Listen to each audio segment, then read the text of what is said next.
Comment చేస్తే వాళ్ళకు వివరణ ఇచ్చే అవకాశం ఉంటుంది. కానీ ఈరోజు ఏం జరిగిందండి? కనీసం ఒక్కసారైనా మైక్ ఇవ్వండి, కనీసం బట్టగలిచి మీదేసినట్టు ముఖ్యమంత్రి గారేమో మోసం చేస్తామంటారు. మరి మేము చెప్పాలి కదా ఏం మోసం చేసాము ముఖ్యమంత్రి గారు అని చెప్పాలి కదా. బట్టి గారు, గౌరవ బట్టి గారేమో ఉప ముఖ్యమంత్రి గారు ఏ మొహం పెట్టుకొని మాట్లాడతారంటారు. మరి ఈరోజు అక్కడ చూస్తూ ఉంటే పార్టీ మారడమే పెద్ద నేరం అన్నట్టు అనుకుంటే, మరి ఈరోజు అక్కడ ఉన్న వాళ్ళందరూ ఎవరు, అక్కడ ఎంతమంది ఉన్నారు ఒకసారి చూడండి. ఈరోజు మా గౌరవ ముఖ్యమంత్రి గారు ఏ పార్టీలోకి వెళ్ళి ఏ పార్టీలోకి వచ్చారండి? ఇప్పుడు మరి అక్కడ ఏ మొహం పెట్టుకొని కూర్చున్నారు? ఆ రోజు టీఆర్ఎస్ పార్టీ, తర్వాత టీడీపీ, తర్వాత కాంగ్రెస్లోకి. మరి ఎట్లా ఎట్లా ఎట్లా ఏ మొహం పెట్టుకొని కూర్చున్నారు? ఎందుకు చెప్తలేరు? అయ్యో ఆ రోజున సిఎల్పి సంబంధించిన పదవి పోయింది, ప్రతిపక్ష నాయకుడిగా పోయిందనే బాధపడుతున్న గౌరవ బట్టి గారు, ఈరోజు మీకు ముఖ్యమంత్రి కావడానికి అవకాశం ఉంది కదా, మీ పార్టీ మీకు పెద్దపీట వేయొచ్చు కదా. అక్కడ కొట్లాడాల్సింది పోయి అకారణంగా ఆడబిడ్డలుగా మా మీద ముఖ్యమంత్రి గారు, ఉప ముఖ్యమంత్రి గారు పోటీపడి దుంకారు. సరే మాట్లాడారు, మరి వివరణ అయితే ఇవ్వాలి కదా, అది కూడా ఇవ్వలేదు. మైక్ ఇస్తే చాలు ఏం మాట్లాడతారు అనే భయం మీలో ఉన్నప్పుడు మమ్మల్ని విమర్శించే స్థాయి, మమ్మల్ని ఎట్లా విమర్శిస్తారండి మీరు? మరి విమర్శించినప్పుడు మా సమాధానం కూడా వినాల్సిన అవసరం ఉంది. మేము ఒకటే అడుగుదాం అనుకున్నాం ఈరోజు. నేను అయిపోయింది, తెలంగాణ రాష్ట్ర మహిళలందరూ చూస్తూ ఉన్నారు. సాధారణంగా ఎక్కడైనా వివక్ష ఉంటుంది, ఎక్కడైనా తొక్కేద్దామని చూస్తుంటారు మహిళల్ని. ఈవెన్ చట్టసభల్లో కూడా అదే వివక్ష చూపించాలనే ప్రయత్నం ఏదైతే జరిగిందో ఈరోజు నేనైతే ఫీల్ అయ్యాను. నేను సునీత మేమందరం అనుకున్నాం ముగ్గురం. అసలు అదే జెంట్స్ ఇక్కడ నిలబడి అర్చింటే లేచి సార్ ప్లీజ్ రిక్వెస్ట్ చేస్తుండేమో, మీరు సర్దుకోండి, మీరు సపోర్ట్ చేయండి అని.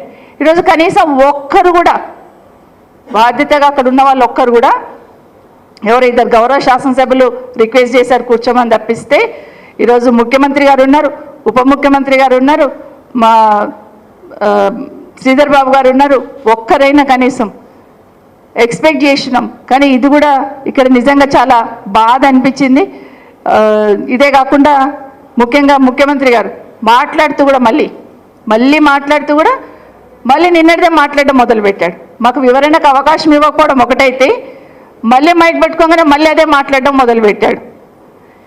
ఇంకొక విషయం, ఒక అడుగు ముందుకేసి నిన్ననేమో కేటీఆర్ గారు మీరు ఎన్నుకున్న అక్కలను నమ్ముకోకండి, మమ్మల్ని ముంచారు, నిన్ను ముంచుతారని మాట్లాడారు. ఈరోజు మాతో ఏం మాట్లాడుతున్నారు? అక్క మీరు వాళ్ళని నమ్ముకోకండి, వాళ్ళు మిమ్మల్ని కూడా ముంచుతారు, వాళ్ళ చెల్లెల్ని పంపించున్నాడు. అసలు హాల్లో లేని కవిత గారి గురించి మాట్లాడడం ఏమైనా సంస్కారమా? ఒక ఆడబిడ్డ ఎవరైనా కానివ్వండి, శత్రు కూతురు ఉంటే కూడా ఆడబిడ్డ ఎక్కడన్నా కష్టపడుతుంటే పక్క నుండి మనం బాధపడుతూ ఉంటాం. అయ్యో ఆయన బాధపడితే బాధపడను కానీ ఆ పిల్ల ఏం చేసింది అని బాధపడుతుంటాం. అట్లాంటిది సింపతి లేకపోగా కవిత గారి పేరు కూడా అక్కడ తీసుకున్నారు. నిజంగా తీవ్రంగా ఖండిస్తూ ఉన్నాను. ఎందుకంటే మానవత్వం లేని మాటలు మాట్లాడి ఉండి అనిపించింది. ఎవరికైనా ఏ తల్లిదండ్రులకైనా బిడ్డ ఎంత బాధ అనిపిస్తుంది అనేది తెలుసు. అలాంటిది ఈరోజు అకారణంగా కవిత గారి పేరు తీసుకొని మాట్లాడడం మొదలుపెట్టాడు. ఏం చెప్తాడు? కేటీఆర్ గారిని మీరు నమ్ముకుంటే మిమ్మల్ని అవతల వాళ్ళ చెల్లెల్ని కాపాడుకోలేడు, మిమ్మల్ని ఏం చేస్తాడు అక్క, మీరు ఇక్కడ ఉంటే నయన్కున్నలని ఇద్దరిని ముందు సీట్లో కూర్చునబెట్టినాం, మీరు కూడా నమ్ముకోకండి అని ఇండైరెక్ట్గా మాట్లాడుతూ ఉంటే ద్వంద్వ నీతితోని ఎక్కడ అవకాశం వస్తే అక్కడ ట్విస్ట్ చేసి మాట్లాడాలని అయితే ప్రయత్నం చేస్తున్న ముఖ్యమంత్రి గారు, ఆ ముఖ్యమంత్రి పదవికి ఆ హోదాకి తగదు అని ఇక్కడ నుండి మీకు తెలియజేస్తా ఉన్నాను. ఎందుకంటే దానికి ఆ పదవికి ఒక గౌరవం ఉంటుంది. ఆ గౌరవాన్ని నిలబెట్టే ప్రయత్నం చేయండి, కానీ ఎక్కడ పడితే అక్కడ దాన్ని మలిపి మాట్లాడే ప్రయత్నం అయితే చేయొద్దు. ఈరోజు మాకు సపోర్ట్గా వచ్చిన మా గౌరవ శాసనసభ్యులందరినీ కూడా ఒక్కసారి మైక్ ఇవ్వండి, ఆడబిడ్డల గొంతు వినండి అని అడుగుతున్న మా గౌరవ శాసనసభ్యులందరినీ కూడా అరెస్ట్ చేసి మార్షల్స్ని పెట్టి తీసుకొని ఈరోజు మన పార్టీ ఆఫీస్లో వదిలిపెట్టిన విషయం ఏదైతే ఉందో